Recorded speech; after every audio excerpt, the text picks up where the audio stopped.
Let's be honest. You've tried to be the good guy, the respectful one, the emotionally available one. Maybe you were always there when she needed to talk.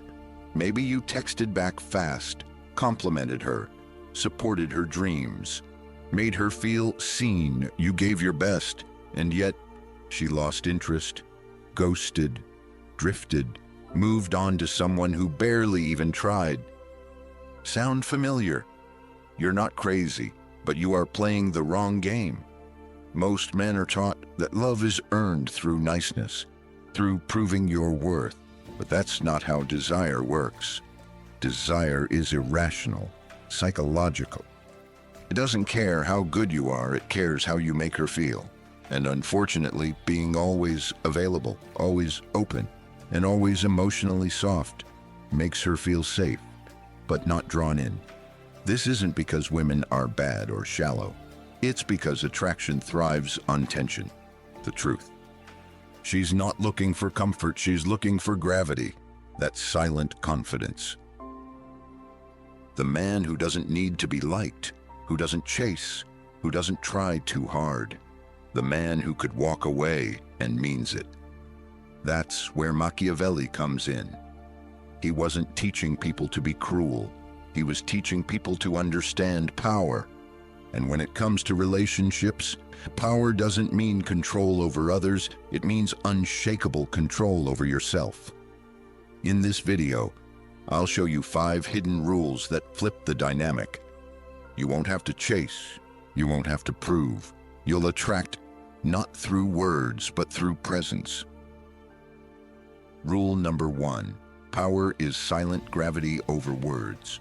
You've probably heard it before, confidence is quiet, insecurity is loud, but most people misunderstand what that actually means.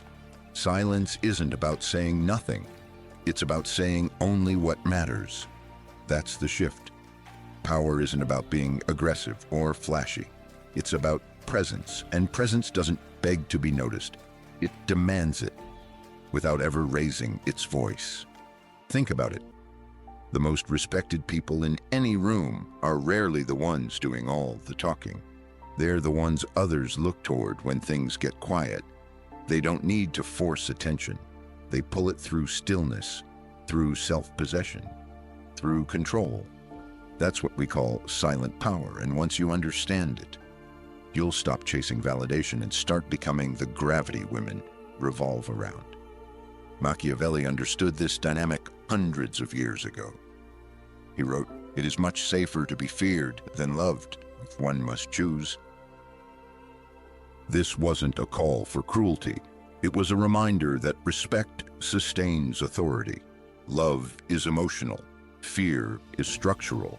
The man who grounds himself in presence, not performance, becomes untouchable. But here's where most men go wrong. They confuse nice with valuable. So they talk too much. They over-explain. They laugh nervously. They flood her with compliments, hoping that if they just show enough affection, she'll feel something back. But that's not how desire works. In fact, that energy makes you emotionally obvious, and emotional obviousness kills intrigue.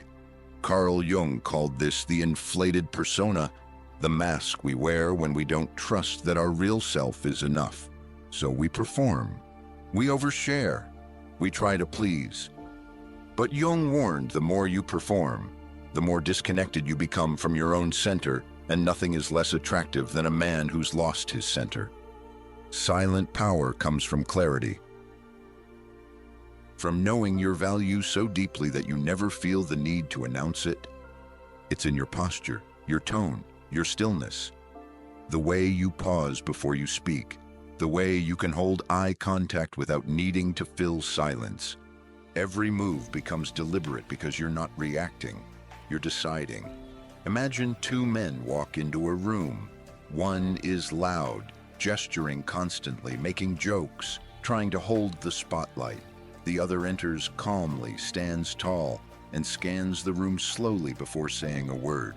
When he finally does speak, people lean in. Why? Because his silence created anticipation. Because his energy doesn't seek approval, it centers itself. That's the man women notice.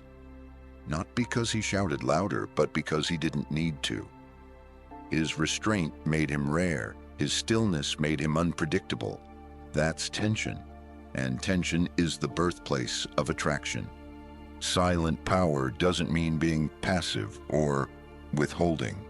It means being precise. You choose when to speak, what to say, and how to say it. You don't fill the space, you own it. This control over your environment, your reactions, and your voice is what makes you different from the average guy chasing attention. Want to develop this? Start here. Slow your rhythm. Stop rushing to respond. Pause after questions. Let others feel the silence. Lower your voice just slightly. Not to be fake, but to center your presence. Speak like a man who doesn't care whether she agrees or not, because your words are meant for impact, not approval. Also, resist the urge to over-communicate. You don't need to constantly tell her how much you like her. You don't need to explain every emotion. You don't need to always be the entertainer. Mystery lives in restraint, and women chase what they don't fully understand. Machiavelli warned rulers not to appear too familiar, because once people feel they own you, emotionally, physically, or socially, they devalue you. The same applies in dating. The moment she knows she has you, the pull starts to fade. But the man who is grounded, who holds emotional control even when challenged, he's unforgettable. Jung said, "The privilege of a lifetime is to become who you truly are." Silent power is not about acting, it's about being. And when a man is truly aligned with himself, not pretending, not performing, he becomes a mirror. He reflects back other people's uncertainty, and that makes them want to earn his clarity. A woman will forget a dozen men who complimented her, but she won't forget the one who made her feel something, just by being. The one who didn't chase, the one who didn't flinch, the one who walked away calmly because he knew his value didn't depend on her staying. That's the man with gravity. That's silent power. And that's the first rule to stop chasing and start commanding presence. Rule number 2, scarcity creates obsession, the pull of absence. You don't miss what's always there. You miss what disappears, what escapes your grasp just when you thought you had it. That's the cruel truth about human psychology. We don't crave what's available. We crave what's uncertain. And in relationships, this is everything. In addiction psychology, there's a principle called intermittent reinforcement. It's what makes slot machines so dangerous. You don't win every time. You don't know when the reward will come. That randomness, that unpredictability, that's what hooks the brain. That's what keeps people coming back. Not the reward, but the anticipation of the reward. And attraction works the same way. When you're always texting, always available, always saying yes, always checking in, you eliminate anticipation, you kill uncertainty. And when there's no uncertainty, there's no tension, no desire. You become predictable, easy to grasp. And once she's grasped you fully, the imagination shuts off. The most powerful pull in the early stages of attraction isn't presence, it's absence. The unanswered message, the mysterious silence, the fact that you didn't show up to the event she thought you would. It makes her wonder, it makes her ask, what's he doing? Is he losing interest?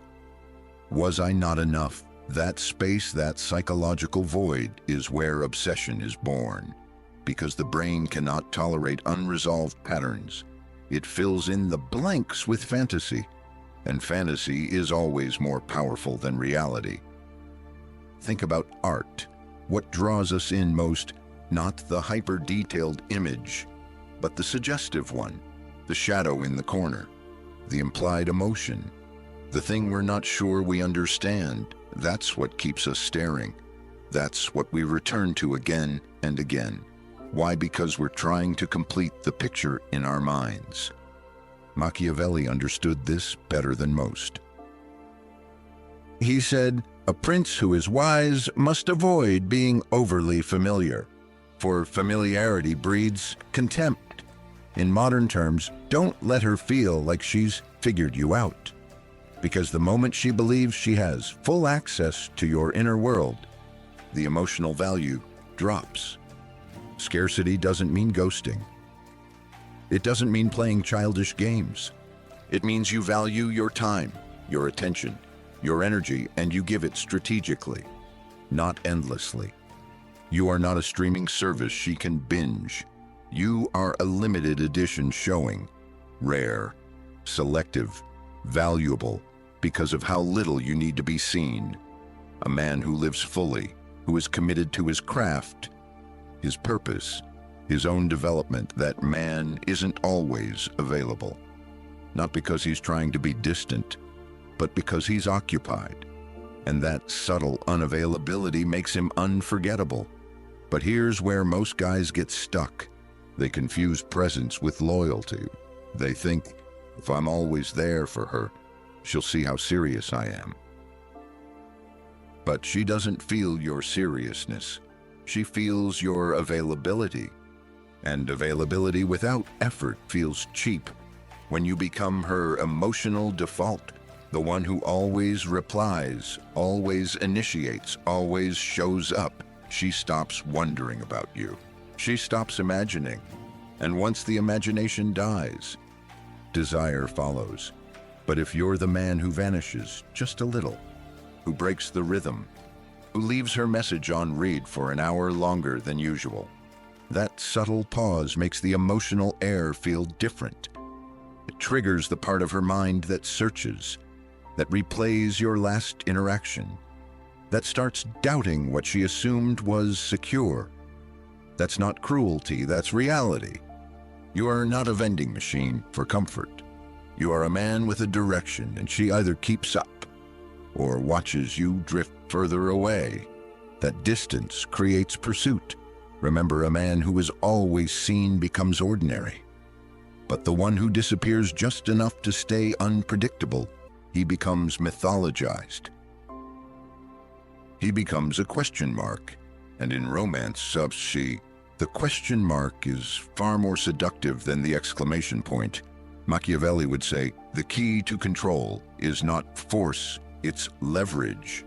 And leverage in attraction means knowing how to create just enough distance for her to feel your absence and miss it. Not chase you, but chase the version of herself that only seems to exist when she's with you. So how do you use scarcity in a healthy, magnetic way?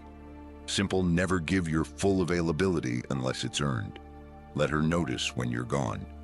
Let her wonder when you'll reappear. Let her ask, what's he thinking, instead of always telling her. The man who is slightly unpredictable, slightly unavailable, but always purposeful becomes unforgettable. Not because he forced connection, but because he left space for it to breathe. In a world addicted to constant contact, constant validation, and constant exposure, the man who can disappear becomes rare. And rarity is the foundation of obsession. Rule number 3, frame is everything, lead without force. In every conversation, every date, every argument, there's a hidden battlefield. But it's not about who talks louder or who makes the better point. It's about who controls the frame. And here's the truth. Most men never learn. Whoever controls the frame controls the connection. So what is the frame? It's the emotional context. It's the lens through which the interaction is experienced. It decides whose reality is being lived in. And the person who holds the stronger frame, calm, focused, grounded, becomes the unspoken leader of that moment. Let's break it down with a real-world example. You walk into a date. She's late, slightly irritated. She makes a passive-aggressive comment. A man who's lost his frame reacts emotionally, he explains, apologizes, shifts to please her mood. But the man who holds frame, he remains calm, maybe even smiles. He doesn't follow her tension. He resets the tone. That's frame control.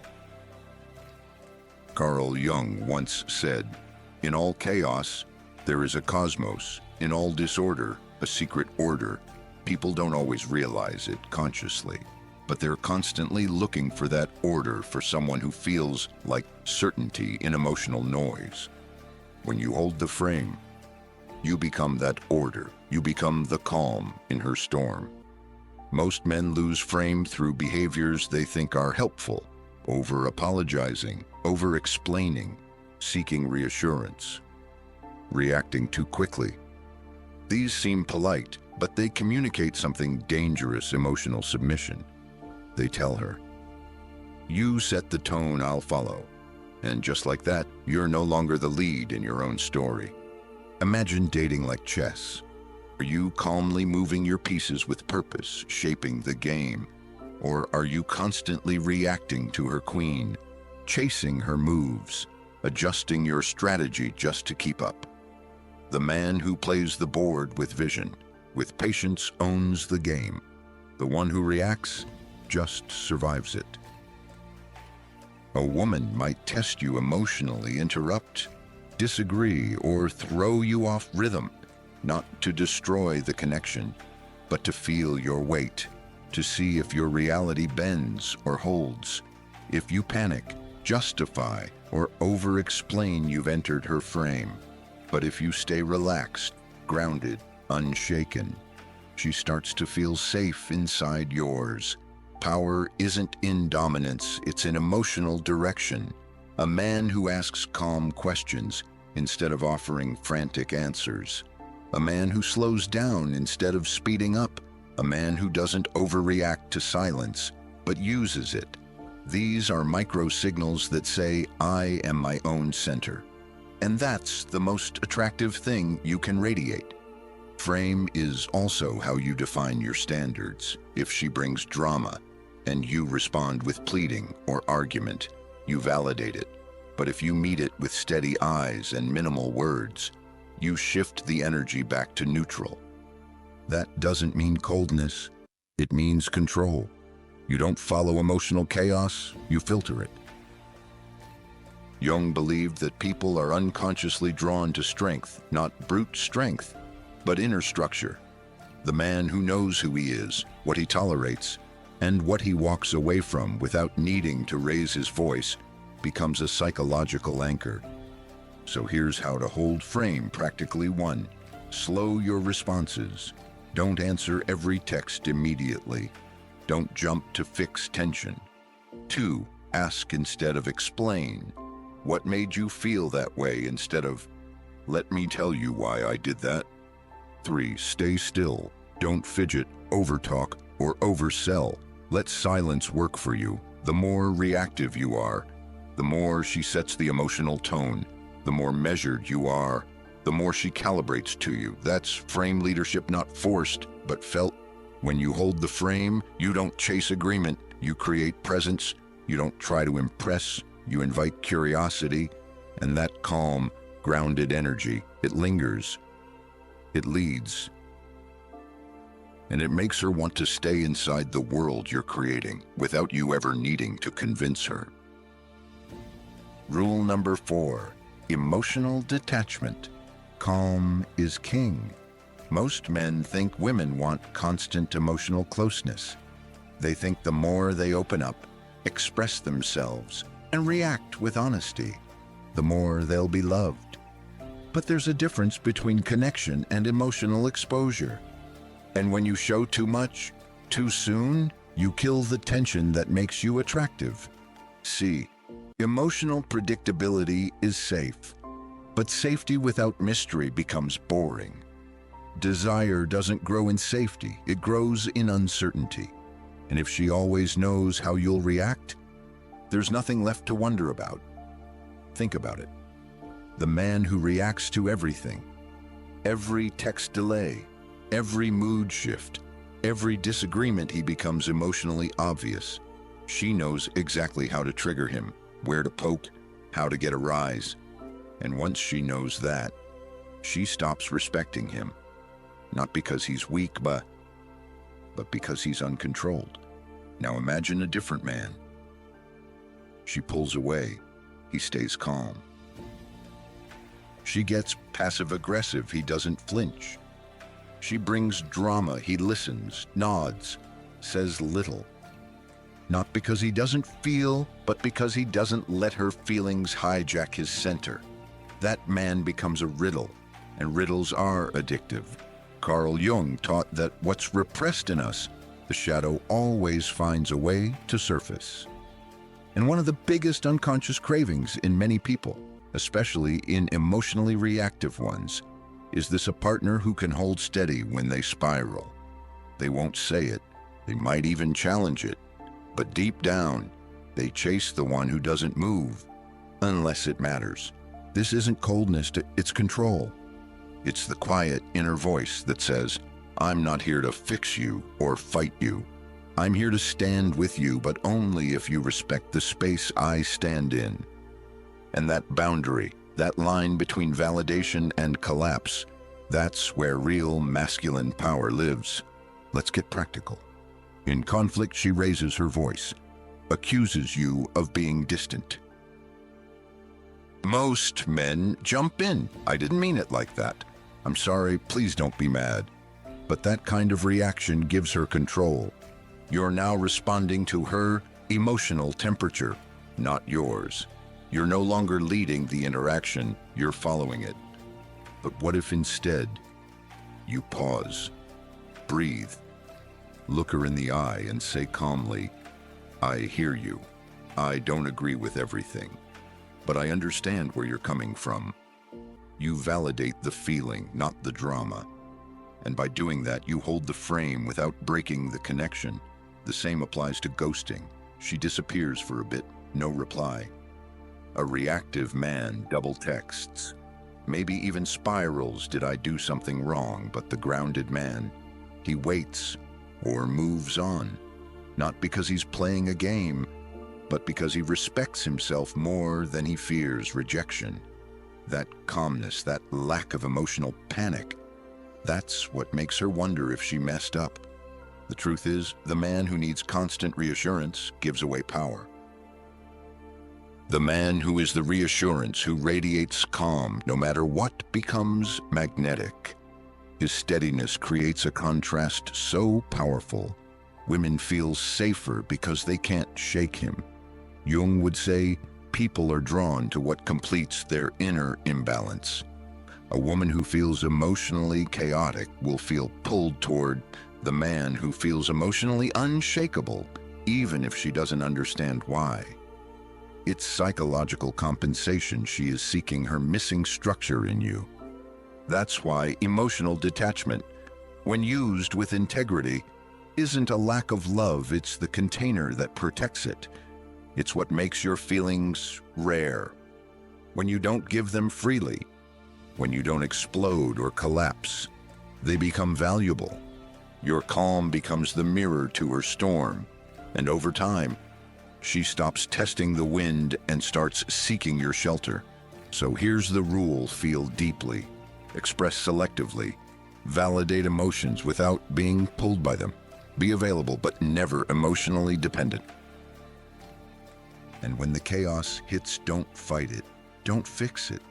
Just stay still, stay present, and let her realize that you're not like the others. Because the truth is, in a world full of men trying to be felt, trying to be understood, trying to fix everything, the man who can sit in silence, who doesn't need to prove or perform, becomes the most powerful presence in the room. And she won't just notice, she'll lean in. Rule number 5, replaceable yet desired, the final paradox. This is the rule that confuses most men, and yet it's the one that separates the unforgettable from the forgettable. Ready? Here it is. Treat her like she matters, but never more than your mission. Make her feel chosen, but not essential. That's the paradox. And it's deadly powerful. When you treat a woman like she's your entire world, you hand over your center, you orbit her, you make her your emotional sun. And while she may enjoy that briefly, something deeper starts to shift. She no longer feels pulled toward you because you've stopped leading. You've stopped standing on your own. But when you treat her with warmth, with attention, with charm, without need, you've flipped the script. She feels special, but senses you're not dependent. She feels seen, but not owned. And that tension, it activates her deepest psychological wiring. Most women are performance-driven in love, not by manipulation, but by instinct. When she feels she's earned your attention, she values it more. When she senses she could lose it if she doesn't show up with presence, grace, effort, she leans in harder. This is why the phrase, "you are the prize," is misunderstood. It's not about arrogance, it's about orientation. She is a queen, but you are the kingdom. You are the mountain, she is the wind. She can swirl, rise, and move, but it's you who remain still, unshaken. Machiavelli warned, you are respected when you appear rare. Never give your heart to the crowd. That applies to romance. You give your full heart too soon, too eagerly, too unconditionally. It no longer feels earned. It feels granted. And what's granted without cost is rarely cherished. The most powerful dynamic is this: she feels deeply desired by you, but she knows you could walk away not from bitterness, but from principle. You're not holding her with fear. You're holding her with standards, and that changes everything. Even in intimacy, this rule holds. You can be deeply connected, fully present, and still let her feel that your emotional sovereignty remains intact. You care, but you don't collapse. You love, but you don't submit. You enjoy her, but you don't need her to define you. This energy makes her rise. She starts showing up differently, softer, more attentive, more invested, because something in her knows she's not just loved. She's being chosen every day, and that's a much more intoxicating feeling. So here's your role. Give affection deliberately. Offer compliments when they're deserved, not to keep the peace. Let her know she's wanted, but also let her feel that you want yourself more. That your purpose, your values, your growth will never take second place. She might challenge it, she might test it, but if you hold steady, if you keep living like a man in motion, she won't want to replace you. She'll want to keep earning you. Because in the end, this paradox is what makes a woman fall deeper than love. It makes her respect you, and respect is the foundation of devotion.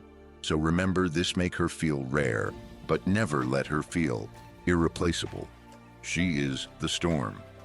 You are the mountain, and the mountain never moves. Most men go through life confused by attraction. They try harder, give more, chase endlessly, and still lose. Not because they're unworthy, but because they were never taught the rules. What you've just learned are not tricks. They are psychological truths. They are power dynamics rooted in nature, biology, and centuries of human behavior. Machiavelli didn't teach manipulation. He taught leverage. He taught that perception shapes reality, and control begins with you. The man who is calm, mysterious, self-contained, who can walk away, hold the frame, lead without needing control. He becomes rare, and in a world full of noise, rare becomes irresistible. So don't memorize lines, don't play fake games. Become the man who lives by these principles.